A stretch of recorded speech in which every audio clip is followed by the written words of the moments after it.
The thing is,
I really thought you'd gone today.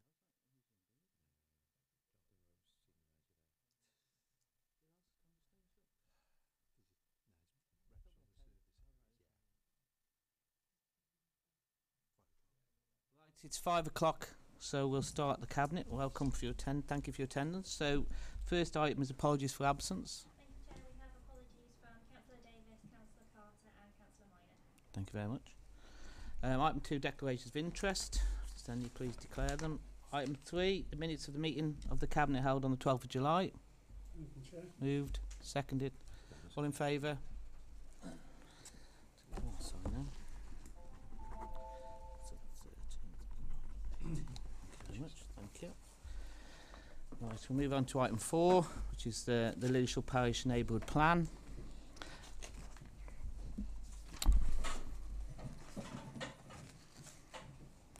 Thank you very much. So this is my report. As you're aware, this council has worked with a number of town and parish councils across the borough in their preparation of neighbourhood planning, supporting local communities to engage with and achieve a greater stake in the planning and development of their local area. To date, 3 have been adopted and 5 are in preparation. Following the independent examiner's report and his modifications to the plan, which Lillishall Parish have agreed to accept, the plan can now progress to the referendum stage.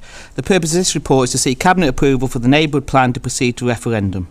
I therefore move recommendations 2.1 to 2.4.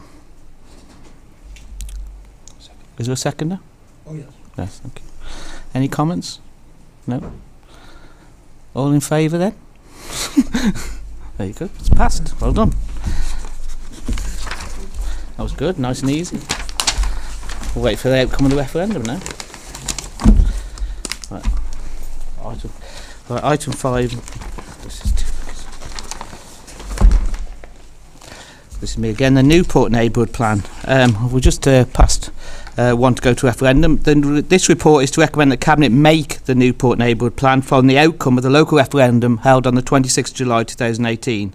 This will mean that the policies within the Newport Neighbourhood Development Plan will become part of the development plan for Telford Wrekin and will be considered in the determination of planning applications in the Newport area, alongside national and borough-wide planning policy. There was an 84.5% vote in favour of the plan, and therefore I move recommendations 2.1 and 2.2 to make the neighbourhood plan. Is that seconded? Seconded. Any comments? Bill? Yeah, I'm sure this will be very much welcomed by the residents of Newport and their representatives. There will be some represented here tonight. So, yes, it's excellent that the locals, was it 84 now? Was it 84.5%? That's great. I just hope my vote share will be that at the next election. But it's great to get that amount of support for such a local plan. So, welcome it. Paul? Yeah, having been involved with the first neighbourhood plan to be approved by the council, the process is really positive. I think for local people, for the involvement of local people in the planning process, and the way that those things can be done. We certainly at Madeley had a really positive experience of working with local people to identify the areas that they wanted in the plan, and I'm sure that's the same for Newport. So I'm pleased that we're continuing with that process and to hear the number of plans that are in the offing. So that's good news. Okay. Did you want to make any comments on the Newport neighbourhood plan? I did on the Lillishall local Well, it's plan. gone. Well, I'm sure you can give me a little bit of leeway on that, can you? No. Well, on Newport, we passed it. So you won't let me speak on that? No, it's gone. So I'm absolutely wasting my time coming here then. Is that what you're saying? I'm not saying you're wasting your time. It's just we've already agreed it and it's passed, and we're on the Newport. Well, it's just some plan. comments, that's all. Well, you can put them comments into your comments on the Newport one. Right. Okay. I'll do that. That's very kind of you. I've got to work on this for a moment. Yes. Okay. The Localism Act, I think one of the great things of that is the neighbourhood plans, the neighbourhood development plans that have come out of it. And it certainly gives the opportunity for local residents, communities to get involved in the process and to actually influence the planning of their own areas. I think that's really a plus point, and something that's very important when planning has become very important to local communities and the way that the borough is developing and the pressures that it is under to actually develop. I notice comments given by the inspectors for both plans, particularly the Newport one, but there was some disappointment, I think, with his comments on disallowing or ruling out one area of Lillishall, and I'm sure it applied to Newport as well, where the croft actually was the subject of a planning application here at the council, which was rejected by planning committee and then rejected by appeal by an inspector. So for another inspector to look at the plan and not take account of that, I think it's a great shame.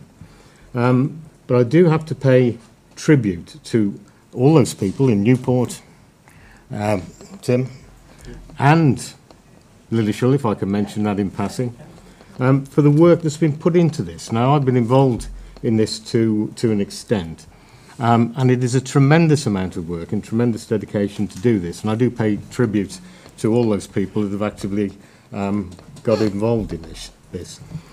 One disappointment again around this, which affects Newport, is the Lillishall strategic landscape, as it bounds right onto the town boundary itself.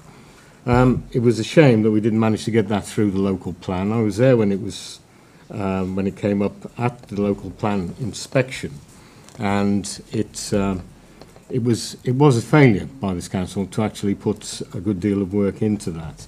Now, it's something that I hope at some point we can actually address. I accept that it is a lot of work and it will need resourcing, and we will need to alter the plan at some point, but of course that's part of that process as well. Without singling anybody out for the Newport plan, I would like to mention Councillor David Shaw at Lillishall, who's put a tremendous amount of work into this, as indeed a lot of other people and local residents as well over the past couple of years or so. Thank you, Andrew. I mean, the thing with neighbourhood planning is it does take a lot of time. It does take a lot of effort from the local community and from parish and town councils to get involved. And it is recognised once they are in the neighbourhood plan, people want to be encouraged to put it together. And this council is supportive of more neighbourhood plans because it's good for planning. It's good for people to be involved in what they'd like to see in their area. And yeah, I take aboard your comments. And yeah, what we was disappointed as well through the neighbourhood plan that the Lillishall Gap was not included again through the neighbourhood planning process. But sadly, you know, it's an independent inspector who makes those decisions. But you know, this is to agree that this article at the moment we're discussing is the Newport plan, which is that we make that tonight by adopting it. So thank you for your comments. So it's been moved and seconded. All in favour? Thank you very much. Thank you very much. Thank you, Mr. Chairman. Thank you, members. Thank you. Could you reassure Councillor Minor it won't be used solely to deter development? Thank you, Councillor Nelson. Right. Is Sarah on his name here? No, Sarah. No, did you, Sarah, just wait for the officer. This is item 6, a procurement update. In Councillor Carter's absence, I'll just... this is a regular quarterly report that comes to Cabinet to highlight the procurement work currently taking place across the Council. This report focuses on the launch of the updated National Procurement Strategy, what this means to us and what actions we will now take. The actions are to benchmark ourselves against this, understand what is meant for Telford Wrekin and identify the next steps to ensure continuous improvement in procurement. The report also presents Appendix A, which is a list of planned procurement over 10,000, and this is shared externally so the providers in the borough and wider can see what is coming up and consider if there are services and goods that they can bid on to supply to us. So I will therefore move the recommendations in the report. Is there a seconder? Yeah. Bill, would you have any comments? Yeah, procurement's an important part of any business these days. Where I used to work, you have to break down that silo mentality of each sector of an organisation, and where you have common purchasing of common products is to get those other parts to actually agree to have those products and services purchased through a common, so you get that bulk and you get that critical mass.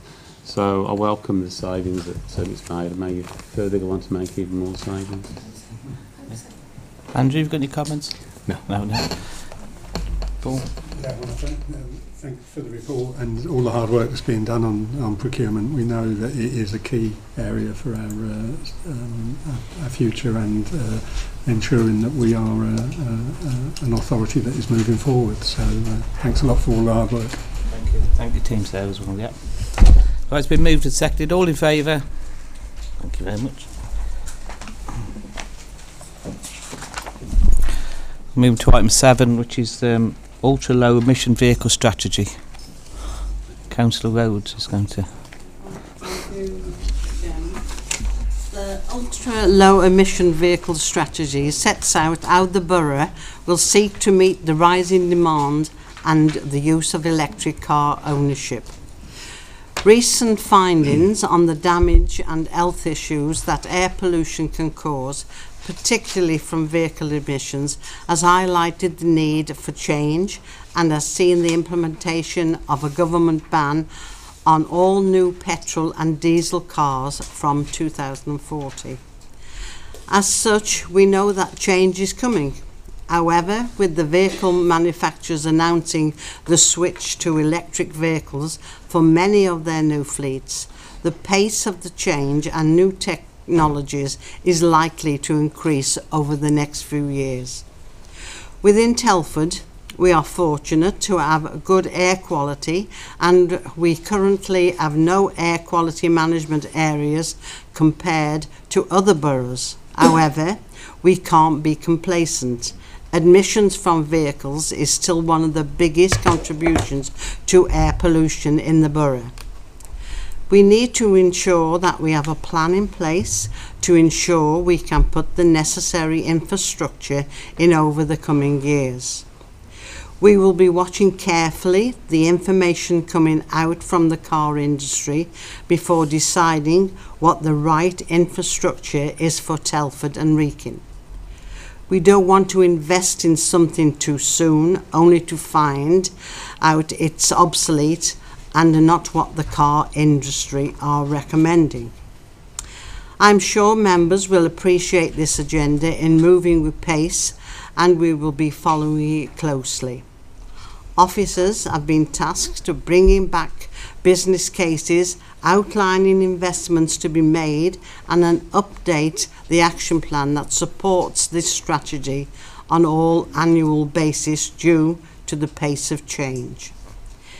In the meantime, this strategy identifies a number of short and long-term measures enabling us to submit future funding bids to government as grants become available, ensuring that we deliver these priorities as well as keeping pace with the new and emerging technologies as the industry continues to develop the required infrastructure.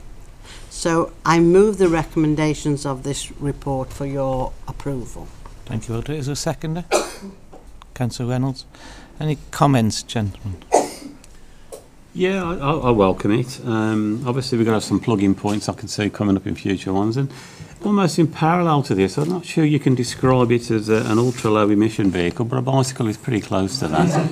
And I know sometimes it's often overlooked, and you know you still need just more than bike sheds, although those obviously are essential. You know, it's somewhere maybe people can have a shower, they can get dressed properly, and those are almost as important as this at this time. And hopefully if we can keep our roads as safe as we can, so we can encourage people to use bicycles to cycle to work. That's as important as this, really. But no, I welcome the report. Thank you, Bill. Andrew?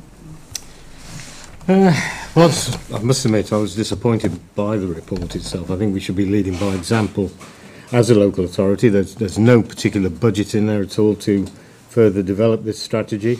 And if we come on to the procurement strategy that we were talking about earlier, the fleet that this council runs is diverse from the various models and manufacturers we have to how we have them. Certainly on rental, on lease, outright purchase, on hire. There seems to be no common thread running through this. Now, we do have a large fleet of vehicles.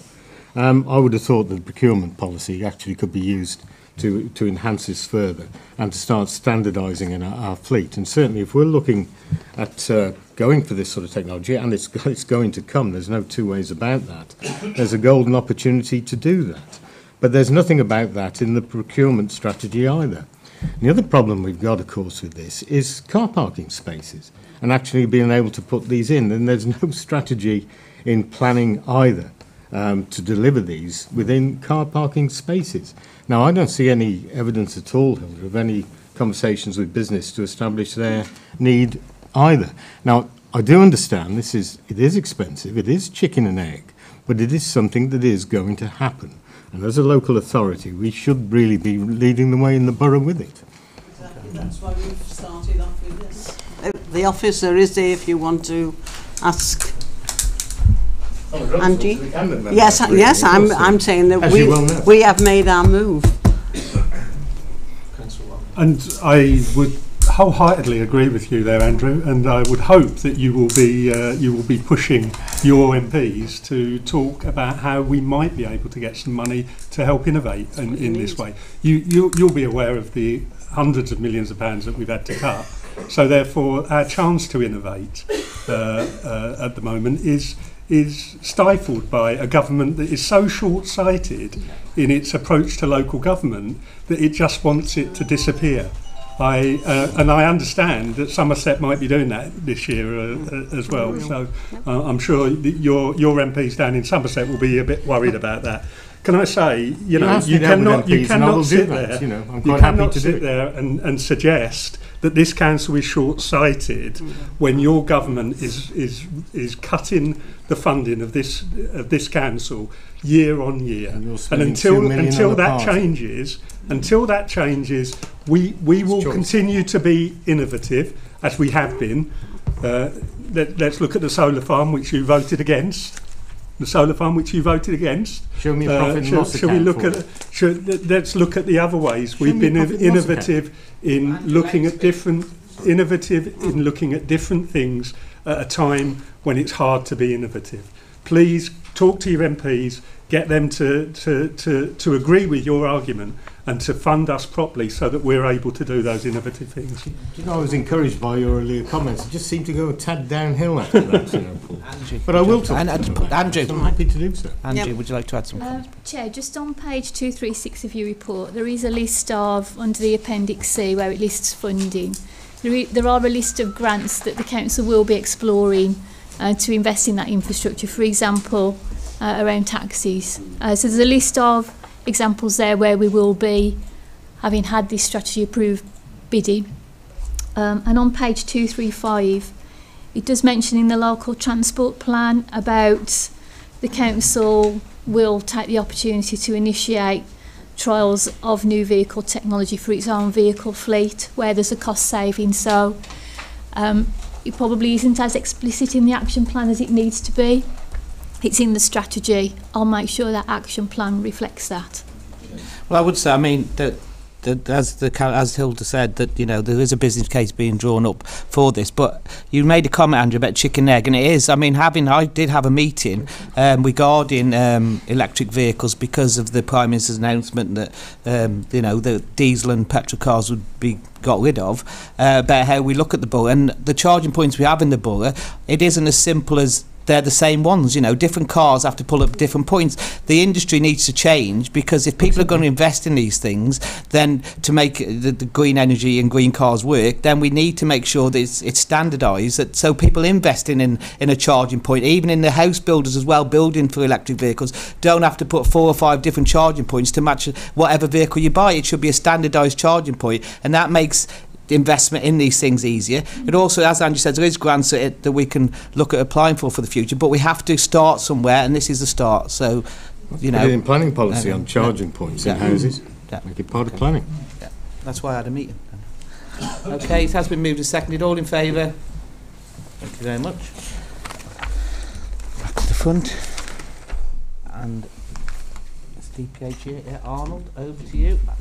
Your annual public health report. Yes, if I could briefly introduce the annual public health report. First of all, thanks go to officers, not just Liz, Louise and Helen, but the partners within the council that we work with and the partners outside in the communities. And I think if you read through the report, and it's quite a long one, you'll see loads of examples where there's initiatives and actions taken with others in the communities and with partners to try and reduce obesity and excess weight in the community. And as we all know, obesity and excess weight then lead to further complications in health, and then that can lead to further demands on the health services and so on. So there's an awful lot of work there. The report was received by the Health and Wellbeing Board yesterday, and it was well received. A lot of positive comments about it and a lot of thanks for the work that went in. The report itself, it covers a lot of things, but the thing I just want to focus on is children in particular. Getting to children early, educating them, healthy eating, and there's other things there about, you know, doing things with fast food outlets, not having them near schools and that sort of thing. But working with children, getting them young, getting them healthy eating as young as possible, and hopefully that would then take them through their lives and they would have a healthier adulthood. And as you know from my former life as a leisure professional, health through fitness is one of my mantras. The more we can get people taking part in fitness, the greater their health will be and their life expectancy. I just mentioned, and I'll finish on this one point, because it mentions a lot of the work done with the community. And as you know, I'm the Brookside ward member on the council. and in cooperation with Brookside Big Local, the funded scheme, they put an outdoor gym in. All right, now that's anybody can go and use it, and there's instructions, all right, and that's the sort of initiatives that will then bear fruit as time goes on. So I move the report, and I ask you to support the which I've lost the recommendations to accept the report. It's been seconded before I asked the DPA. Seconded, Paul. Liz, would you like to say anything on your report? Just a few things in terms of thank you to Arnold. This is my 4th report. And in terms of tackling excess weight, there's no one cause, no one solution. And I think this partnership approach is what we need. Actions need to be taken at all levels, nationally, at the borough, at the community level, in families and in individuals. So I hope the format of the report does encourage that and does generate that and showcases what we're already doing, but indeed makes 24 recommendations for what more we could do. Just lastly, whilst thanking the contributors to the report, I'd like to thank those that have made videos that are contained within the report, because some of those videos are highlighting individual stories about why and how people have lost weight and what a difference it's made to them, and that's really important, because that is the issue. It's the consequences of that. Next year I'll produce another annual report, but I will report back against these actions in that report. Bill? Yeah, I think it's a very valid point in terms of partnerships. I was just thinking of some simple things like encouraging children to walk to school. It needs to be safe, so you need speed limits. You need to try and discourage parents to park so close to the schools, so at least they park further away, they've got to walk a bit further. You need cooperation then from employers, because often parents are madly trying to get their kids to school in the car so they can zip off and get to work. It's a whole host of things, isn't it?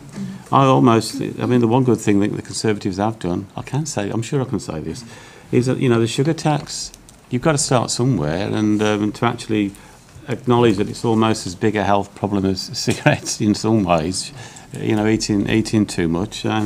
It's true, and it is difficult. It is difficult, so I do welcome anything that can help to reduce this is great. Thank you. Andrew?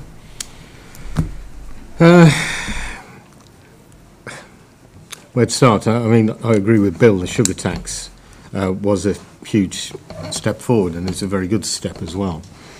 Cutting out that sort of sugar from diet, and it was in all sorts of things, or still is. If you look, amazing really, what you think is healthy, but or low fat can of course be full of sugar. So we need to be quite clear on that. But it seems to me, looking at these figures, and certainly Arnold's right, that we do need to get to the children, that whatever we've been doing clearly hasn't been working. Now, 1 in 4 children aged 4 to 5 being obese. We've got to do something with that. We really have. Now, I wish I had a magic wand and the answers, but I don't. There's a couple of things I will mention here in getting to children, as you said, Arnold, is that we do have to work with parents. Parents have a great responsibility here, not only for themselves, but of course for their children. Now, I've come across, if I can quote a bit of personal experience, a young girl who was obese, and it was down to diet, and she was self-harming and getting bullied at school. Now, that's let alone the effects on her health, her future health. Now, clearly, with that sort of thing, diet affects everything, their well-being, their mental health, physical health, everything. So we really need to think long and hard about this strategy. And as I say, I wish I did have the answers. There is another part of this, and that's on page 282 of the report, where it talks about fast food outlets. And again, I come back to planning here. Why aren't we trying to enshrine this sort of restriction in planning? We've just approved 2 large takeaways at a gateway to Telford. Now, what sort of message is that sending out on one part of the council when we've got a report like this, which shows that we're struggling with obesity right the way through young children, middle-aged to adults? Clearly, we need some joined-up thinking here. And I honestly think that this should be a priority area. The cost to us all, NHS, well-being and everything else is immense, and we do need to get to the bottom of it.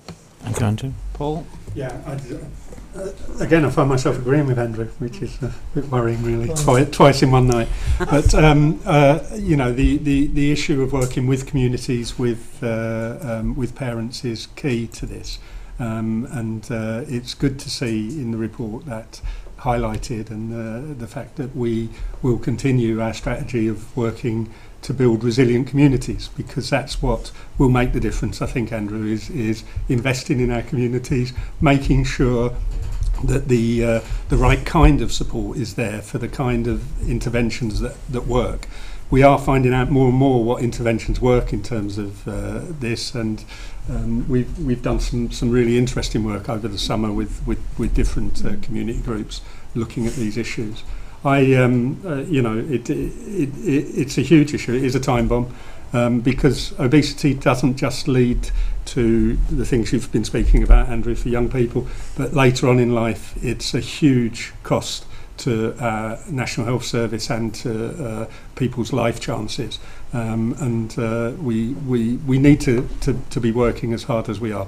You said at the Health and Wellbeing Board yesterday, it's a weighty problem, and I think it is. I think it is indeed very much a weighty problem, and we need to use all our skills and experience to actually deal with it alongside our communities, because that's the only way we will.